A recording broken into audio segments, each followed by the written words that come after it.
Good evening, ladies and gentlemen. My name is Janet Johnson from Azamara, and I'm being joined, of course, by Expedia Cruises. We're just having a momentary technical challenge, so if you would please just bear with us, we'll get it sorted out and we'll start very shortly. Thank you.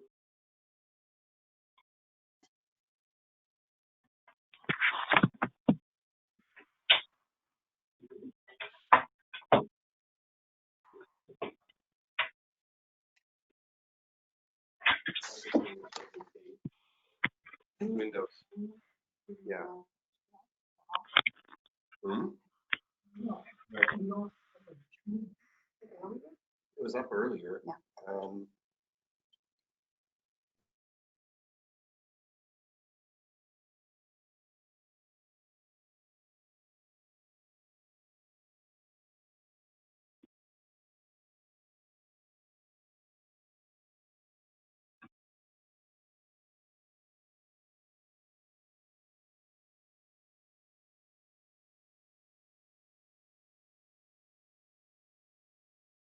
Thank you, Janet.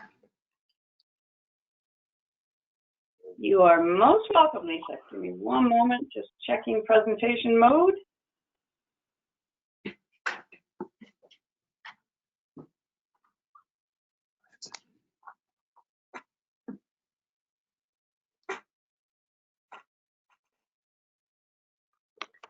I don't have any office. Oh. I'll go in the other office.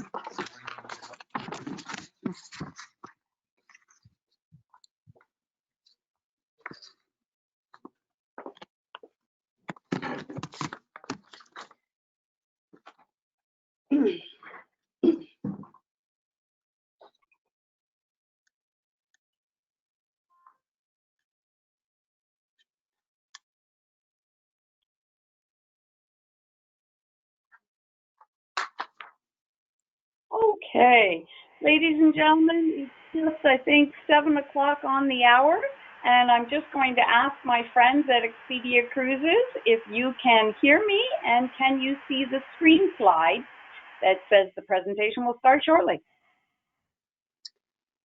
I'm good, Janet. I can see. Wonderful. Lisa, if you would like, I'm ready to start, and I do apologize again to your audience for the slight technical issues. No problem. And I would like to say good evening and a big thank you for joining Expedia Cruises as we travel around the world over the next 22 days. Tonight is our first of 8 virtual seminars that I hope will inspire you to dream about your next spectacular vacation.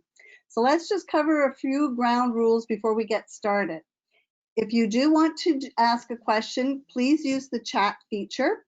We will try to answer the questions as they come in. However, some may have to wait until the Q&A at the end of Janet's presentation, so they can be answered a little bit quicker on the ones that that maybe Janet has a little bit more information about. And of course, your consultant is always available to answer your questions as well. So without further ado, I would like to officially thank Janet for coming tonight. Janet, you can put it onto the next slide, please. Beautiful. One moment, Lisa. Sorry, it tends to take a pause there for a second. There we go. There you go. So I'd just like to do an introduction of Janet. She's an avid cruiser and cannot wait to get back on board the boutique ships of Azamara. The opportunity to sail again under the assurance of a healthy return to service, and therefore the protocols in place to do all possible in providing a safe environment for guests, crew, and our ship is all the motivation she needs. Janet hopes that you will also join her and many others in the explorations and connections to cultures, people around the world, and ourselves. So without further ado, I am going to pass it over to Janet and we will chat with everyone at the end. Thank you. Wonderful. Thank you, Lisa. And again, good evening, ladies and gentlemen. Thank you so much for spending this hour with us. I hope to intrigue you if you have not yet experienced Azamara.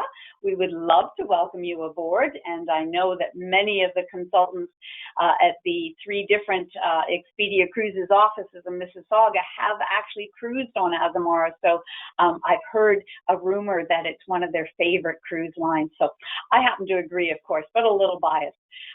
So thank you very much for that introduction, Lisa. I'm also just going to share with your audience this evening that I do have a 6-month-old puppy, and if he makes a noise or two, I apologize in advance, but he's currently well behaved. So we'll see. I like to say that this is my pre-COVID picture. But having said that, on a little more serious note, I would just like to take a moment to address the current pandemic and the no sail that we find ourselves in. Truly unique, but things are moving forward. We're very, very, feeling very positive about all of the work that has been done, particularly by what we have entitled as our Healthy Sail Panel. This is a panel of experts, nothing to do with our company or our partnership with Norwegian Cruise Line Holdings in formulating this Healthy Sail Panel. These are all individuals that have a wealth of information and experience in medical fields, infectious disease, hospitality, maritime operations, and they have spent the last several months doing their own independent study and research of what they believe it will take to get cruise lines back to a healthy environment where we can invite you as our guests on board and continue to explore the world. So we have officially, as if you've been following our press releases, we have officially released the findings of this Healthy Sail Panel to the CDC, and we await the response from CDC. So very exciting times, and no doubt some pins and needles to go along with it. But we look forward to welcoming you back on board. So the question that begs all of us, and I know it's the reason why you're with us tonight, is why do we travel? And I truly believe that for many of us, it is about those human connections with others from places all over the world that intrigues us and enriches our lives and truly gives us experiences that broaden our perspective. So at Azamara, I can tell you that that's exactly why we exist. It is actually our trademark known as destination immersion, and it is with the entire purpose, if you will, or the sole purpose when traveling with us as a guest, that we will connect you to others. We'll connect you to their cultures, their history, their stories, their being, their dreams, their wishes, all of that good part of us that makes us so unique. And again, we get to connect with ourselves because, again, we'll gain a new perspective. So this is what Azamara has been dedicated to for almost 11 years now in the pursuit of the world. And we do it in a very unique way. I like to say that the Azamara vessels are really not cruise vacations. Rather, we are a mode of transportation all over the globe so that you can explore a country or a region of the world on Azamara. So we have itineraries, voyages that we call country intensive, and they are specific to that country. With the exception of one international port of call by law, we are there to explore that country. So when you're talking to your consultant at Expedia Cruises and they ask that million-dollar question, so what's on the bucket list? And you say, gee, Denmark. We really would love to go to Denmark or South Africa or Scotland or Ireland. Then they're going to probably suggest to you that in order to really experience that country from its oldest points of view, its oldest contact points, which is along the coastlines, of course, then why not take a voyage with Azamara, which is 3 boutique floating hotels that will stay parked for hours upon hours and even days upon days in each of the seaports so that you have the time ashore to explore and make these cultural connections with the people of the country. So again, destination immersion is what Azamara has always been about. It is our trademark. And what I love about it, and so many of the Expedia consultants love, is that those overnights really make it feel like you were staying in a hotel in the destination. And you are. Your hotel just happens to be parked in the seaport. So again, we call many of those our country intensive voyages. Now, I'm not doing this boastfully, but destination immersion is our brand trademark, and we have to live up to and excel in exactly that year after year after year. So this is just a quick chart to show you some other good competitors. Many of them are in the luxury category. We're considered deluxe, so their price tag is about twice as much as ours. But you can see by comparison that what we are focused on is traveling the world, not cruise vacationing. So just thought I'd share some of those unique numbers. Now, I was asked by the team at Expedia in Mississauga Expedia Cruises to feature Scotland this evening. And I was absolutely quite honored because, wow, what were the chances that we would actually be in Scotland right at this moment?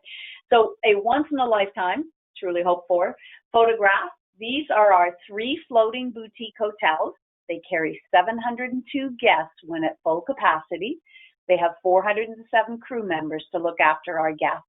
And all 3 are docked in Glasgow, up the Clyde River. The Quest is in the middle. She's considered the mothership, and she is fully operational. And with over 5 kilometers of cables, we have attached her 2 sisters off of, shall we say, the umbilical cord, if you will, from the Quest. And basically, they are being kept awake via just basic operations, if you will. So it's a very unique technology that, if you will, the pandemic forced us to come up with some creative solutions to how you dock your hotels and keep them in operational condition during this downtime. So here we are in Glasgow, a unique site. The locals are loving it because it's almost like a tourist attraction, if you will. One of my colleagues from her office in Scotland, in Glasgow, she can look across the harbor and see our 3 sisters sitting there. So let's talk a little bit more. Let's get into Scotland. Such a beautiful country. I don't know if any of you are Outlander fans. I'll confess I am, all 5 seasons. But if you know anything about the Outlander network, Netflix series, it's all about the clans, right? It's about the Mackenzies and the Frasers and the McDonalds. So I found this really cool old map that just kind of shows from back in the early 1700s, even 1600s, where did these clans live? And of course, it's a big part of the culture. Some fun facts for you, of course, it's a Celtic language. It's actually considered on the endangered list. And it's the Scottish Gaelic language. I wish I could speak it. I cannot. But what is great is while you're traveling, particularly through the Highlands, you will have road signs in not only Scottish Gaelic, but also in English to help you find your way should you be traveling by road. Now, some of the other fun facts, of course, golf. And we'll talk a little bit more about golf because we have a fantastic partnership with Perry Golf. So we'll talk some more about that. But of course, you cannot go wrong in playing what is believed to be the home of golf.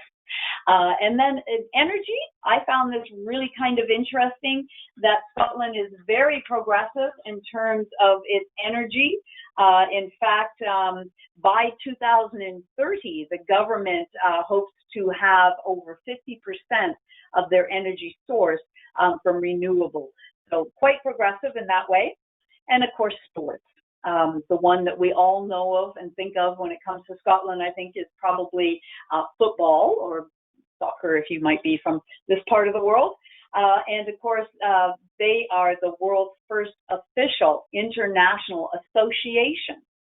And the first match was held in 1872.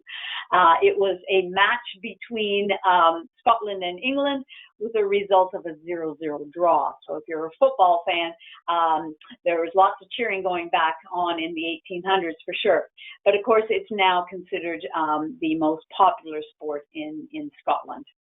But there's many others. Golf we've mentioned quickly, and I'll talk more about that in a bit. But some of the other sports, it's quite a rich, culture, if you will, of sporting. Everything from the Highland game, curling, shenty, which is actually what you see a photograph of there in the bottom right-hand corner. You and I might think of that as field hockey, but this is the original. A little more body contact, a little slightly different sticks used, but a pretty aggressive game. They're also, of course, well known for their motorsports, Formula One, believe it or not. They have very notable drivers in that realm, and boxing. And as well, they have been hosts to the Commonwealth Games many times. So it is about the culture. It's about traveling the world to connect to the culture of that destination, of that country, of those people. So I thought I'd list for you some of the top 13 cultural connections. I did some research on the internet, and this is what came up in terms of what they considered to be their key cultural experiences that they would love you and I to have.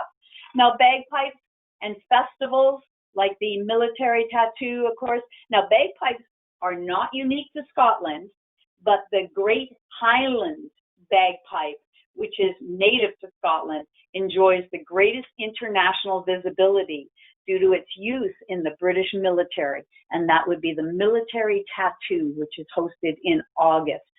Considered Scotland's national instrument, the Great Highland bagpipe is one of the most iconic symbols of the Scottish heritage.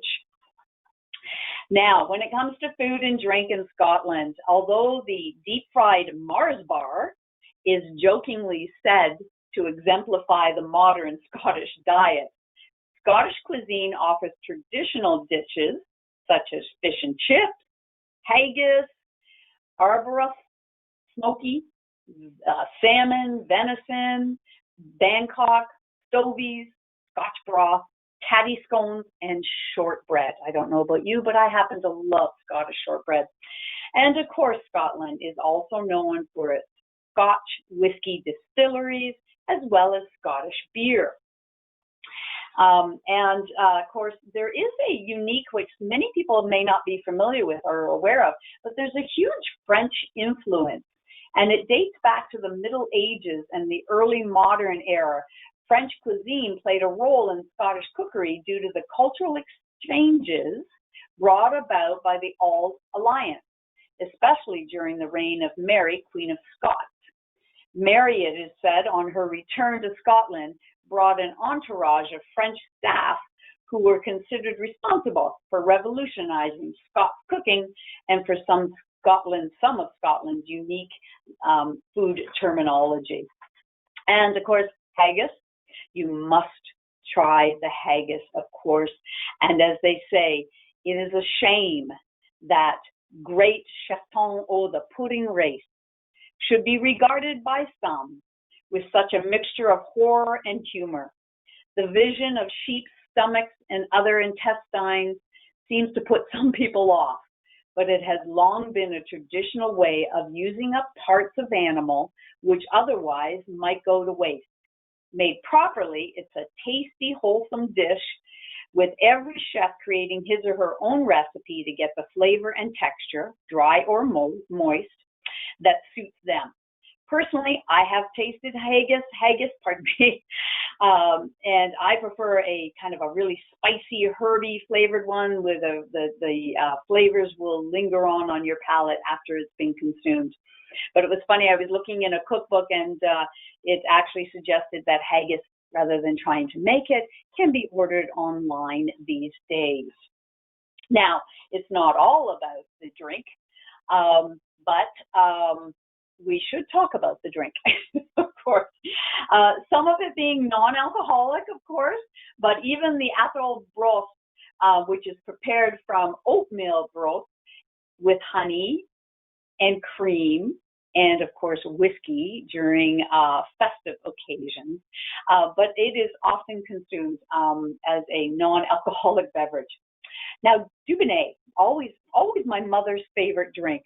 And I thought this was kind of interesting because I found the legend, and it is to say that after the Battle of Culloden in 1746, Prince Charles Edward Stuart fled to the Isle of Skye.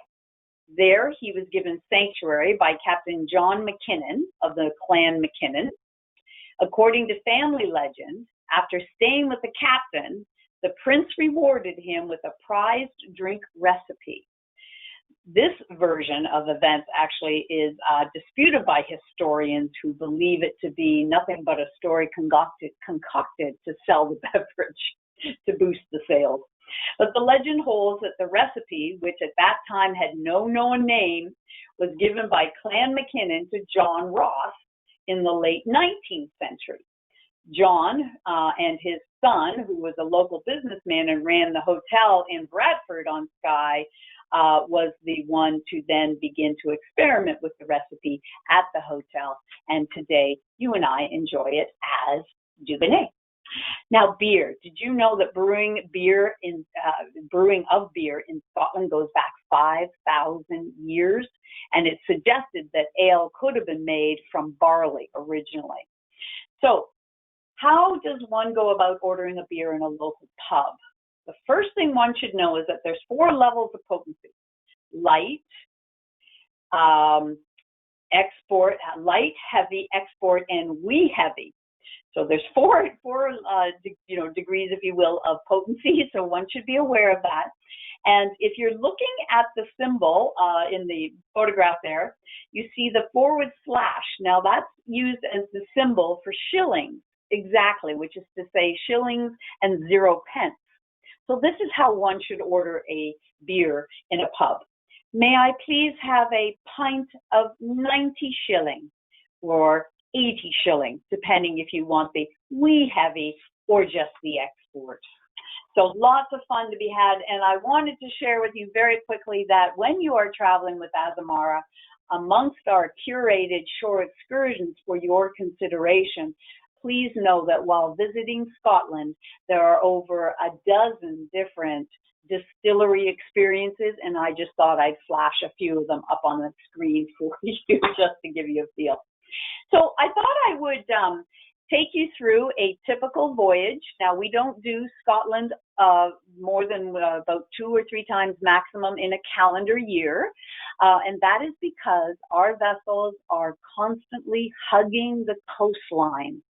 By ship, they're literally, think of each ship as having almost a circumnavigation of the globe each calendar year. So every voyage is back to back to back to back, linked to the one before and the next one in order. And so you can literally go to Scotland on, say, the Quest, and but there might be an alternative on, say, the Azamara Journey later on in the season. So kind of unique with us, but I thought I would just focus on a 12-night Scotland intensive voyage. This happens to be sailing in August 4th, 2021. And what is really terrific about this itinerary is that we will be in Edinburgh at the start of the military tattoo. So you will absolutely have the opportunity to experience that world-renowned festival. So I wanted to include the map quickly so you could get a geographical or a physical or a visual view of where this itinerary will take you. So again, it does start in Amsterdam, embarkation in Amsterdam. So if you've not been, great opportunity to fly in early and spend maybe some time to explore Amsterdam. The next day is at sea, great opportunity to rest up, recuperate maybe from long flights or your time in Amsterdam, and just to get to know the ship, and most importantly, for us as crew to get to know you and for you to get to know us. So we'll welcome you home and help you settle in on your first day at sea. And then arriving in Scotland, as I mentioned, Edinburgh. on the 6th of August, which is the start of the military tattoo. This is actually quite beautiful because we will have 38 hours in total in Edinburgh. That's an overnight experience, and this is what Azamara has become so well known for. So what might you like to see and do while in Edinburgh? There are some amazing highlights, of course. When we think about the Edinburgh Castle, the stone towers and walls of the castle have dominated the Edinburgh skyline since the 13th century. Perched atop the black basalt rock, it offers magnificent views of the city and a trip through Scotland's tumultuous history. If you are interested in the military tattoo, again, you can enter the castle over the drawbridge across the old moat from the Esplanade, which is where the Edinburgh military tattoo is held in August. There are bronze statues of legendary heroes William Wallace and Robert the Bruce, seen perched on the gates, if you will, overlooking and watchful eye of the castle. Below the castle is the Royal Mile, and it stretches down the steep escarpment to the elegant palace of the Holyrood House, hard to say, which is another of Edinburgh's most famous landmarks. It's lined with brick townhouses and historic landmarks. The Royal Mile is also filled with small shops, kilt makers, tea rooms, museums, and cafes. Between its tall buildings, some reaching more than 10 stories on the downhill side, are narrow alleys called winds that weave between the tiny hidden closes. Now, some of the other things you might like to do while in Edinburgh: what about the Royal Yacht Britannia and Stirling Castle? The Royal Yacht Britannia, for more than 40 years, she was the floating royal resident, traveling more than 1 million miles around the world. You'll get a glimpse of the life of royal family, their guests, and the crew as you explore its 5 decks, visiting the bridge, the state apartment, the royal bedrooms, and the crew quarters and engine room. And you can end your tour. Oh, you'll also get a chance to see the Rolls-Royce Phantom 5, which of course travels on the yacht so that they have transportation wherever they have visited. And you'll also have a chance to have tea and cakes in the Royal Deck tea room. Now, castles, of course, all over Scotland, and Mary, Queen of Scots, and this was her childhood home, known as Stirling Castle, and it's one of the best preserved Renaissance buildings in the UK. Some of the structures still stand, and they have restored it carefully right back to the 1500s appearance, even to the painstaking reproduction of its tapestries. So quite a sight for sure. There's other things about the Stirling Castle. It's known for, of course, the Battle of Bannockburn, which saw Robert the Bruce defeat the English invaders in 1314, as well as the Battle of Stirling Bridge, a victory for Scottish independence, secured by the legendary William Wallace. So lots to see there.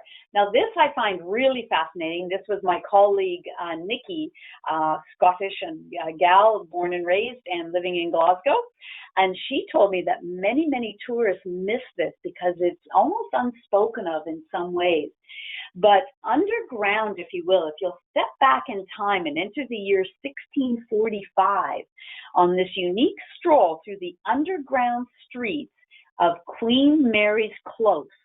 Now, close because it's closed in now, so that's kind of where the reference comes from. There's a secret hidden beneath Edinburgh city chambers, right under Edinburgh's famous Royal Mile. Queen Mary's Close is a network of underground alleys, winding streets, and historic spaces. Join a costumed guide who will channel the spirit of one of the city's former residents. Take a haunting walk along Mary King's Close, an underground world shroud in mystery, myths, ghost stories, and urban legends. It is an archaeological site. It's quite fascinating because if I have the story correct, the elite of Edinburgh at the time wanted to segregate themselves from the commoners. So they literally forced them into the street and built Edinburgh on top of these streets. So quite the story, and I'm sure you might get a kick out of it.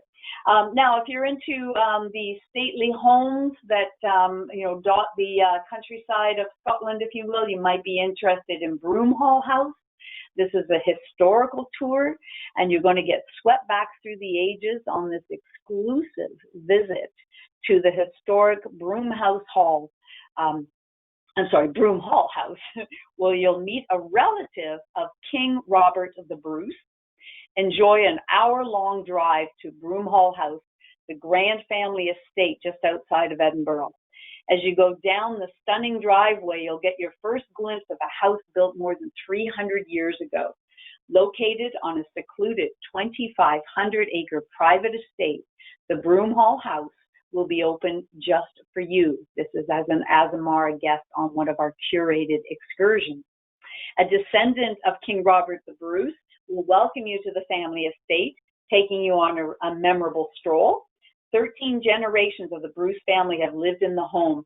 You can admire the stately drawing room, breathtaking 18th century French mirrors, and learn about the Bruce legacy. Then, sitting down to elegant tea service, enjoy lively conversation and stories from your guide. Now I apologize for that being a slightly blurry picture. I think they moved on me. But, enjoying the rural living and lifestyle of Scotland, of course, you have to venture into the rolling hills and the countryside in a scenic drive to the Swanston family farm, where this is where you'll set off on a guided trek into the surrounding hills. You'll soon come upon Scotland's beloved hairy coos, the local and quite appropriate name for the Highland cows. These gentle giants are graced with a mop top on their hair that makes them nothing short of adorable. You'll get a close-up look of the hairy coos and learn about the organic method used to care for the herd. You'll take some great photographs, and then you'll return to the farm where you'll meet a local sheep meet the local sheep and the free-range hens, and you'll also sit down with your host to a traditional afternoon cream tea, some delicious scones and sandwiches and teas. Doesn't that sound just adorable fun? So, day 5, we're going to arrive in Dundee. And what I love about this, 12 hours. This is what we call a long stay day. It's a 12 to 16-hour day, depending on the seaport. And this is what we're so well known for, because we are about destination immersion. So this would be the ultimate place for you to discover if you have what it takes to become a master blender at the Glenturret Distillery, the oldest working distillery in Scotland. A scenic drive from Dundee leads to your personal journey into the art of whiskey making, which begins with a guided tour of the distillery. See and learn how tradition still rules at Glenturret before visiting the sampling room, where one of the local experts will guide in a nosing and tasting of 4 single malts. Sip, savor, and see if you can make out the various nuances that distinguish each premium whiskey. Afterwards, enjoy a hands-on immersion into the art of crafting the finest Scotch whiskey blends. Under the watchful eye of Glenturret's master blender, you'll create your very own whiskey blend. Better yet, as a especially smooth souvenir, take home a mini bottle of your creation to enjoy later or share with friends and family back home. Now, you might be asking yourself, Jan, that's fantastic, I cannot wait, but why do you have a picture of a cat? Well, this is no ordinary cat. This is Towser the Mouser. Towser was a female long-haired tortoiseshell cat, the resident feline pest control expert at Glenturret from 1963 to 1987, was officially recognized as the record breaker. And her record-breaking victim count was estimated at, are you ready for this? 28,899 mice, which were laid out on the still floor each morning to be inspected by the stillman. The auditors of the Guinness Book of Records observed Tower's prowess over a number of days, and her total kill count was estimated statistically. She was commemorated by a bronze statue at the Visitor Centre of Glenturret, and her story was featured on BBC Television's Blue Peter. Her paw prints also decorate the label of a bottle of what's called Fairlie's Light Highland Liqueur, and her immediate successors were Dylan and Brooke, who were chosen for their friendliness and photographic looks rather than their mousing skills. But there have been mousers since, known as Glen and Turret. So there you get to meet Towser and her following suitors, if you will. Now, golf. I know I mentioned golf to you. So from Dundee, we have this fantastic partnership. So if you are a golfer, you are going to love Azamara and Perry Golf. This has been a partnership for over 10 years, and we're exclusive with Perry Golf in the cruise industry. And this is literally a gangway to fairway kind of experience. Everything is included. It's actually Perry Golf that is executing the program for our guests. It's an additional package that you'll buy from Perry Golf through your Expedia Cruises consultant. They'll help you make all the arrangements with Perry Golf, and you will be a guest escorted by a Perry Golf member pro during your voyage.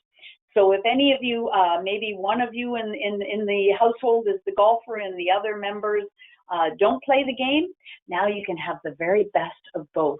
So while one goes off and explores the seaports and makes all those wonderful cultural connections, you can be off playing golf. And of course, because of this itinerary and the seaport of Dundee, you will have the opportunity on this particular Perry Golf course to play St. Andrews. Does it get any finer? I don't think so. Invergordon, day 6, and I love it. We're here for 13 hours. Being in a port and exploring and connecting with the people and their culture by night is something that cruise lines have never focused on, and it's what we've always focused on, because we know there's a daytime culture and a nighttime culture in almost anywhere in the world. So we want to make sure that you have those opportunities. So let's see.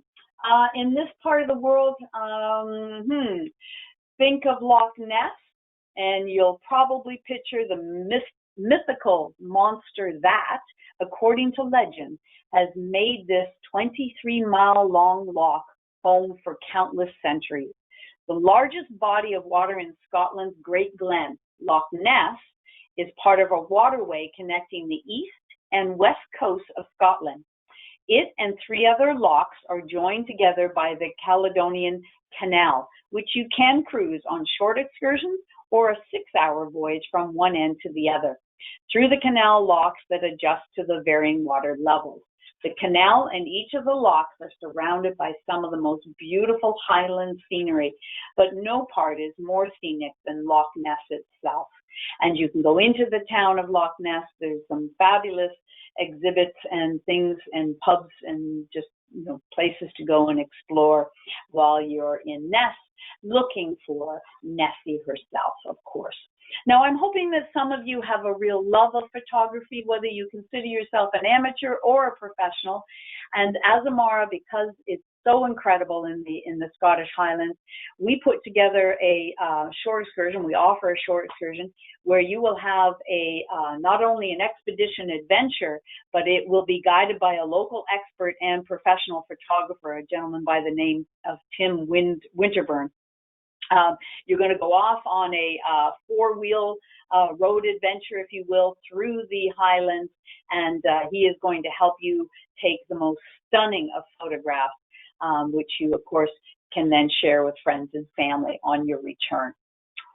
Next day, we'll arrive in the Shetland Islands. I have been here, absolutely beautiful, breathtaking. There are 100 islands that make up the Shetland Islands in total, and we're here for 9 hours. So plenty of time to not only explore Lerwick, but also to maybe take the ferry across to Musa, for example. And this is just a fabulous discovery. It's very rugged and uninhabited landscape. You can trek north and you'll see the seals and the migratory birds such as the Arctic tern. And you can climb the tower that's here on the Isle of Musa. Or you can just explore the other islands because there is a ferry service, or stay in town as you wish to explore this beautiful part of the Shetland Islands. On day 8, we're going to arrive in the Orkney Islands in Kirkwall, and we're here for 12 hours. There are a total of 70 islands of Orkney, and it's the rolling panorama of fertile fields, heather-cloaked moors, and lakes. It's an absolutely beautiful part of Scotland, to the north, of course, and you are going to see some beautiful things such as the Magnus Cathedral dominating the town, the seaport of Kirkwall, and it is also, of course, the capital and the hub for the linking of the east to the west. It's also in summer for whales, dolphins, and thousands of seabirds congregate in and around the coastal waters. So great opportunity to explore this area. But I think what's most fascinating about this is the Viking legends. So following in the footsteps of ancient Vikings along a historic trail through Kirkwall that was once trodden by these legendary souls. An expert historian will lead this expedition along the famed Viking capital trail. Visit the spectacular Magnus Cathedral, set in the very heart, built in 1137 by the legendary Viking Earl Rognvald. I'm sure I'm not saying that right, so I apologize. But its doors remain open to this day and welcome all who wish to come in. So lots to do in this area and take in some of that incredible story of Viking history. And then moving on, as we kind of come around the top end of Scotland, if you will, to the Isle of Lewis. This is, of course, another 12-hour day in port, not sailing away till 8 p.m. You're going to find colorful row houses and red-hued fishing vessels that line the shores of this picturesque port. The largest town in the Outer Hebrides, which are the islands, of course, scattered, serves as a gateway to the Western Isles. Discover quaint independent bookstores, home-style bakeries, and traditional pubs. Dine on fresh-caught seafood, stroll the grounds of historic Lewis Castle on this beautiful day of exploration. So I thought I would share with you, this is just a lovely port, lots to see and do and take in, but maybe it's a time to enjoy some of that local culinary experience. So I listed some of the highly recommended little local spots, if you will, by my colleague, Nikki, who of course is from Scotland and has been to this port many, many times. She also said some great souvenir shopping, so we listed some of these for you as well, everything from antiques to maritime items to local artworks and things like that. So we thought you might want to know that there's some great shopping and time to enjoy the port. Now, Avon, absolutely beautiful little seaport. This is just a great opportunity. Again, 9 hours in port, love it. And the town has been one of Scotland's most popular resorts since Victorian times and has long served as an important port and harbors to services to the West Highlands and the Hebrides. Oban also makes a great base for sightseeing excursions into the Highland Mountains and Lochs, while Ganavan Sands is considered one of the top beaches in Scotland, offering plenty of opportunities for sunbathing, swimming, and water sports. And remember, you're here in August, so for a day on the ocean in Scotland, I think it would be just a wonderful day of relaxation. Or maybe you're into taking in the sights. So it's a great base, again, place where you can actually get onto the gondola and ride to the top of what is known as Ben Nevis mountain range and take in the sights from up there. Now, Glasgow, we're almost at the end of our explorations of Scotland. And this is, of course, fabulous because we're overnighting. We have a total of 25 hours in Glasgow. And this is a very lively cosmopolitan city. It's actually kind of the opposite, if you will, of Edinburgh. Edinburgh is kind of all of the history, if you will, the oldest history, and then Glasgow is more the cosmopolitan city, making a name as a vibrant center for the 21st century design and set against the backdrop of the exceptional Victorian architecture and state-of-the-art glass towers, which house a growing financial services industry. The real Glasgow can be found in the pubs, where everything from the weather to solving the world's problems are discussed over a pint.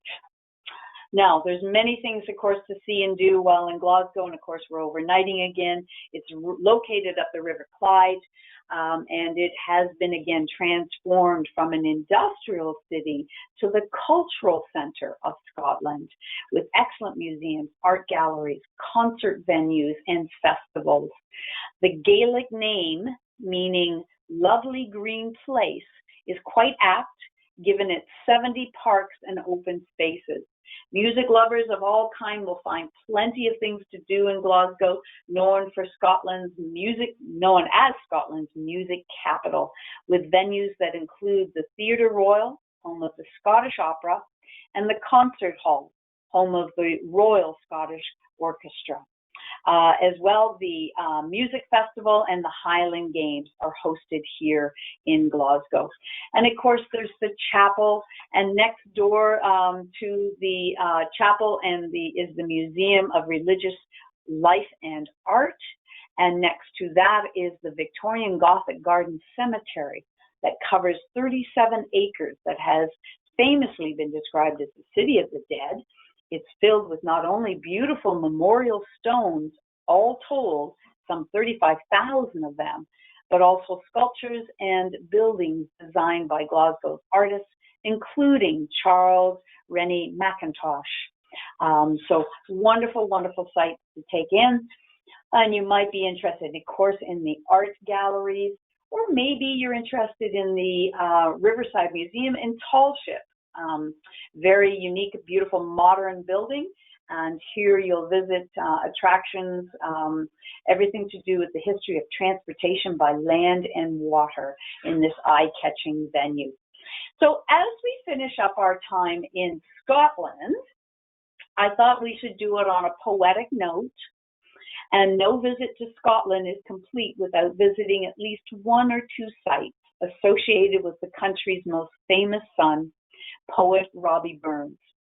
A great way to experience a little of Burns' life and times, as well as seeing some of the most beautiful parts of the country, is along the Burns Heritage Trail. So we hope that you'll have a little bit of time, and maybe you're going to spend some extra time in this part of the world post your voyage with us. Now, this voyage will end in Dublin. We started in Amsterdam. We're ending in Ireland.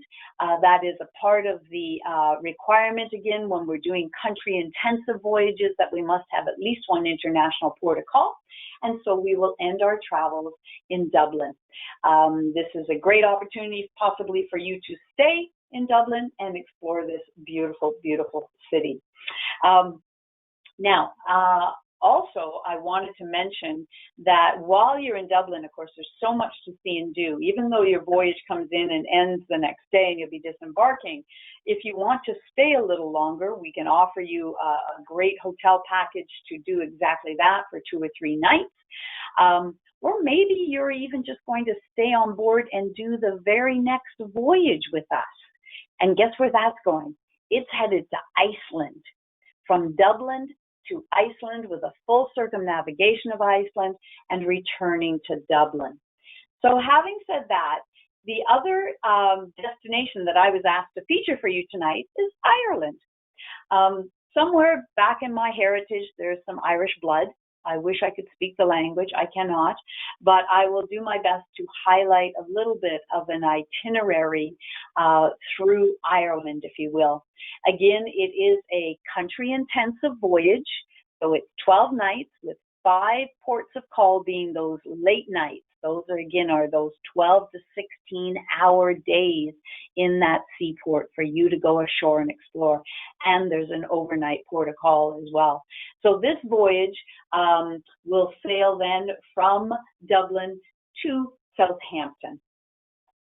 So Waterford is on the itinerary, of course, and you have some great opportunities while in Waterford. These are samples of curated shore experiences that we offer for your consideration to make the very most of your time while traveling with us. And of course, you have everything from the treasures of Waterford and the city walk. You'll take in the Renegal's Tower. You'll take in the famous mall, which is from the 18th century, the streets that run through the quays and through the old town. You'll see the city hall built in 1788, the Chamber of Commerce, and the Bishop's Palace. So these are all beautiful things that you'll take in if you were interested in the treasures and city walk. But maybe it's more about the medieval museum.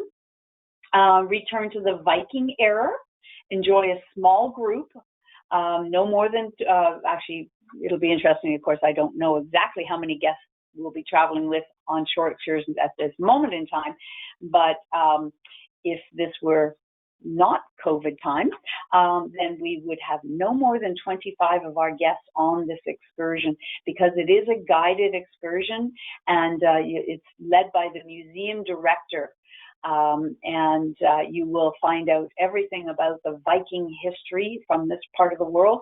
You'll even mint your own Viking coin using replicas of the original cast, if you will. And you'll get to drive through Waterford and enjoy some free time to explore the city on your own. Or maybe you're into the castles. And returning to the Middle Ages, you'll visit a pair of treasures that tell the story of medieval Ireland. Now, Cork, known as Cobb, of course, very famous for many, many reasons, but one of probably 2 of the most popular excursions to connect with the history and the culture would be the Titanic Walking and Heritage Tour. Experience the real Cobb and embark on a guided journey on foot through the town. Cobb sites, architecture, and streets have a direct connection to the Titanic and many other elements of Irish history. On your guided tour, you'll be walking the same streets that the Titanic passengers and millions of other immigrants walked prior to departure. See the very piers that they left from and bid their loved ones farewell. Immerse yourself in Irish culture and visit a typical pub. Enjoy a demonstration of how Irish coffee is made, and of course sample one. And then you'll be able to continue on to the Titanic Experience venue if you wish to have some more experience and knowledge of that. And the best of Ireland, that's another great way to soak up the views on a drive through the Irish countryside. That includes photographic stops at Charles Fort and other mystical, the Blarney Castle, of course, where you can kiss the Blarney Stone. So wonderful things to be experienced in Cobb. Now, Fornes, and I'm sure I'm not saying that correctly, so I apologize to any of you maybe of Irish heritage. But this is a beautiful little seaside port, if you will. Limerick on your own, of course. Meet your driver at the pier and head into Limerick, Ireland's 3rd largest city and first city of culture. Lies strategically on the River Shannon. Spend time exploring the revamped quays, and riverside walks. Consider hiring one of the city's new bikes and check out the casual food scene. This transfer gives you the opportunity to spend 3 hours exploring Limerick on your own and at your own pace, so a little more relaxed for those who like to do their own exploration. Or maybe you would like to take in the wonders, the ancient wonders of Loch Gur and a lunch. And of course, this Loch Gur has a place of continuous habitat for over at least 5,000 years. So there are tombs and stone circles, hut foundations, forts, and lakeside dwellings that have been excavated beside Loch Gur, making it one of the most complete Stone Age and Bronze Age sites in northwestern Europe. So definitely something to be seen. And then, as they say, the Cliffs of Scotland. Is that a majestic photograph or not? Is that beautiful? I apologize. That's my puppy Hershey saying hello to us. Oh, my apologies. My sincere apologies. Come on, there you go. Oh, this could be tricky. I'm sorry. He's at that moment in time where he's going, Mom, you've been talking. My apologies, folks. I'm so sorry. Enjoy that photograph for one moment. My apologies.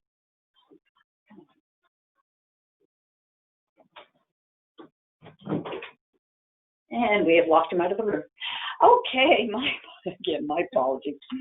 So I think I had just about finished my thoughts there for you. So why don't we move on to Killybegs? This is actually one of the towns in which my director of sales for Azamara, she and her family hail from. So she was thrilled to see this on our itinerary, of course, because for her, it'll be going home. But it's about these magnificent cliffs. And of course, then you can take in the sheepdog experience if that's of interest to you. And there is life, as they say, on the top of the cliff, and then life down below. So you'll get a glimpse of that and experience that from a local guide. Of course, some stunning beaches, but those breathtaking cliffs are really the highlight of this port of call, I would say. So just as to bring this to a conclusion for us, I just wanted to showcase that, as I was mentioning earlier with Scotland, there's various times of the year in which we do these intensive voyages to the specific countries. So these are voyages in 2021 and 2022 for Ireland. I just wanted to showcase those for you. All righty. Now, I'm going to very quickly take you through some photographs of the floating boutique hotels so that you have a feel for Azamara if you've not sailed with us. But I'll also touch quickly on the inclusion, because I think we are a tremendous value, because when our guests come on board, unless you have some discretionary taste, there are things that you can upgrade for your own personal reasons, your own personal taste, but everything else is included, shall we say. The complimentary As Amazing Evenings, this is an event where we invite all of our guests to come into the destination with us, and we have taken you to a historic, iconic venue, and the locals entertain us that evening, so quite unique. Gratuities are all inclusive, spirits, beers and wines all included, bottled water, soft drinks, specialty coffees and tea, self-serve laundry, very handy, ladies, must confess. Shuttle service, when we're sometimes where we have to dock, if there's, say, a 20-minute walk to get to the heart of that seaport town, we'll be providing shuttle service for our guests. And, of course, concierge. And then if you're interested in our suite accommodation, we have everything from interior, ocean view, veranda, veranda plus, and now our suites as well. We have everything from the English butler service for our suite guests to complimentary internet to specialty dining in the 2 specialty restaurants throughout your voyage, and a few other lovely amenities. So again, I'm just going to flash these photographs in front of you. Some of our dining venues, the 2 in the center, Prime C and Aquilina, these are our 2 specialty restaurants. There is a $30 per person cover charge. Should you be a suite guest, it's complimentary dining throughout the voyage. Ladies and gentlemen, I know that Discoveries, which is our main restaurant, may look like a very formal atmosphere, but may I please share with you, ladies and gents, no diamonds to dinner, ladies. No need for formal attire. We believe in traveling together and traveling as friends. So please come aboard, leave the diamonds and the formal wear at home. We're here to explore the world. These ships were originally built by Renaissance Cruise Lines, if you're familiar, if you've been cruising for years, and they were built by European craftsmen. So we are doing everything we can to preserve some of those beautiful architectural enrichments and beautiful exotic woods, but we've also put our contemporary spin on it as well. We have a variety of accommodations, as I mentioned earlier, so you'll just get a feel from those photographs of the comforts that we offer in our staterooms while traveling with us. We also have this wonderful evening under the stars. This will be on every voyage. And one of the evenings, certainly where we're definitely not leaving the port city until at least 11 p.m. And so in this case, that's Monte Carlo in the background is our backdrop. And we have this wonderful evening under the stars. It's a huge barbecue entertainment evening. Sometimes we bring on local entertainment groups. Again, destination immersion. And all of our guests love to dress in white that night to just kind of make it a fun party theme. And it's just a lot of fun. A few more photographs of the evening under the stars. And again, it's really well received by our guests. They say it's kind of one of the highlights along with the As Amazing Evenings. And the Perry Golf Partnership, I apologize, I did mention that earlier too, but I just wanted to be sure I didn't miss it. And then the part that really does warm my heart, because I've been in the cruise industry for 37 years and I've never worked for a cruise line, where our guests, upon departure from their voyage, whether it's one or dozens of voyages, we have one of the highest repeat factor of guests who sail with us continuously from time to time again during each calendar year. We call them Azamara Circle guests. And they will tell you that the reason that they sail with Azamara time and time again is, yes, the itineraries are truly unique. Yes, those longer days in port and the overnights are exceptional.